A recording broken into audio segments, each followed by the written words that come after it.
करीब 40 साल तक पूर्वांचल में धाक जमाने वाले मुख्तार अंसारी का राजनीतिक साम्राज्य भी खौफ भरा रहा। सपा, बसपा और सुभाषपा की राजनीति करने वाले अंसारी परिवार के लिए माफिया मुख्तार अंसारी का खौफ एक बड़ा कवच था। कहा जाता है कि ग्राम प्रधान से लेकर लोकसभा तक के सभी चुनाव में मुख्तार अंसारी का ऐसा दबदबा रहता था कि बिना उसकी मर्जी के ग्राम प्रधान, ब्लॉक प्रमुख व जिला पंचायत अध्यक्ष की कुर्सी नहीं मिलती थी। मुख्तार अंसारी चाहे यूपी के किसी भी जेल में हो या फिर पंजाब के जेल में, वो जेल से ही फोन पर चुनावी माहौल को अपने पक्ष में कर लेता था।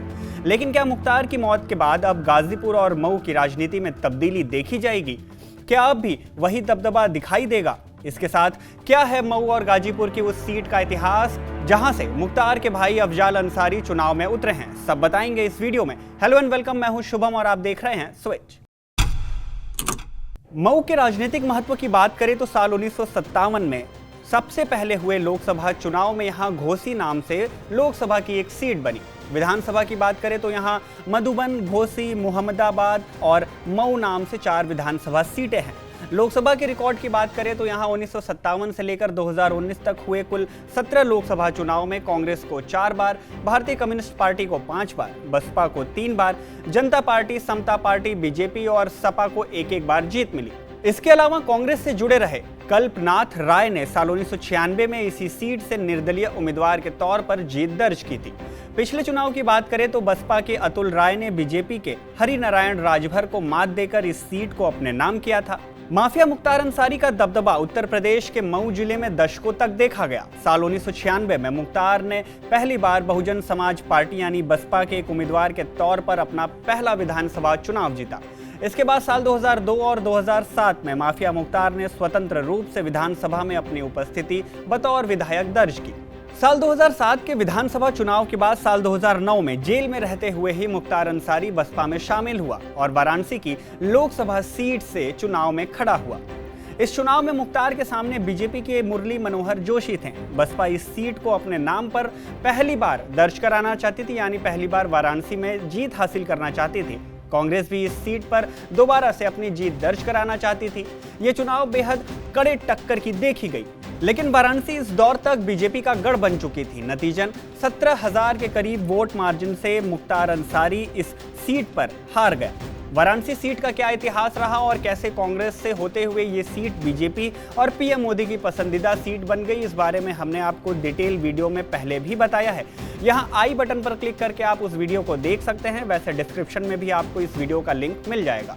खैर, लोकसभा के चुनाव में हार मिलने के बाद बसपा ने 2010 में मुख्तार को आपराधिक गतिविधियों के कारण पार्टी से निष्कासित कर दिया था और दोबारा केंद्रीय कारागार आगरा भेजा गया मुख्तार को, जहां उसके करीब 4.5 साल तक निरुद्धि का दौर चला।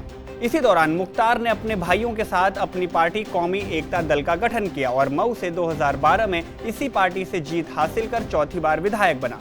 साल 2014 के लोकसभा चुनाव में घोसी संसदीय क्षेत्र से राष्ट्रीय कौमी एकता दल के उम्मीदवार के तौर पर भी मुख्तार ने अपना पर्चा दाखिल किया। इसके बाद साल 2017 में बसपा के साथ कौमी एकता दल का विलय हुआ और बसपा उम्मीदवार के तौर पर माफिया मुख्तार अंसारी ने 5वीं बार विधानसभा चुनाव में जीत दर्ज की और विधायक की कुर्सी अपने नाम की। मऊ के अलावा गाजीपुर की अगर बात करें तो मुख्तार अंसारी के भाई और पूर्व बसपा नेता अफजाल अंसारी गाजीपुर से मौजूदा सांसद है। साल 2019 में अफजाल ने बसपा के बैनर तले जीत दर्ज की, लेकिन अब बसपा का साथ छोड़कर अफजाल सपा के पाले में आ गए। साल 2004 के बाद यानी करीब 20 सालों के बाद एक बार फिर से सपा के साथ दिखाई दे रहे हैं। अफजाल अंसारी को गाजीपुर की स्पेशल कोर्ट ने पिछले साल 29 अप्रैल को गैंगस्टर मामले में 4 साल की सजा सुनाई थी। 4 साल की सजा मिलने की वजह से अफजाल अंसारी को जेल जाना पड़ा था और उनकी लोकसभा की सदस्यता निरस्त हो गई थी। हालांकि बाद में हाई कोर्ट ने अफजाल अंसारी को जमानत दे दी थी। इसके साथ ही अफजाल की 4 साल की सजा पर भी सुप्रीम कोर्ट ने रोक लगा दी थी। सुप्रीम कोर्ट से सजा पर रोक लगाए जाने के बाद अफजाल अंसारी की संसद की सदस्यता को बहाल कर दिया गया, जिसके बाद समाजवादी पार्टी ने उन्हें गाजीपुर से लोकसभा का उम्मीदवार भी बनाया। गाजीपुर सीट का इतिहास देखें तो यहाँ इस सीट पर 1952 से लेकर 2019 तक कांग्रेस ने 5 बार, कम्युनिस्ट पार्टी, समाजवादी पार्टी और बीजेपी को 3-3 बार, तो वहीं जनता पार्टी और बहुजन समाज पार्टी को 1-1 बार जीत मिली। वर्तमान में जम्मू कश्मीर के उपराज्यपाल मनोज सिन्हा का ये गृह जनपद रहा और यहीं से उन्होंने 3 बार बीजेपी की उम्मीदवारी की और उसे जीत दिलाई। खैर, आपको क्या लगता है, क्या इस चुनाव में इन दोनों ही सीटों पर यानी गाजीपुर और मऊ की लोकसभा सीटों पर बीएसपी और मुख्तार अंसारी के समर्थकों का प्रभाव देखने को मिलेगा? दोनों ही सीटों को लेकर आपका क्या मानना है, हमें कमेंट बॉक्स में जरूर बताएं। और अगर ये वीडियो पसंद आई तो इसे लाइक शेयर करें और इलेक्शन की खास एक्सप्लेनर वीडियोस को पाने के लिए स्विच को सब्सक्राइब जरूर करें।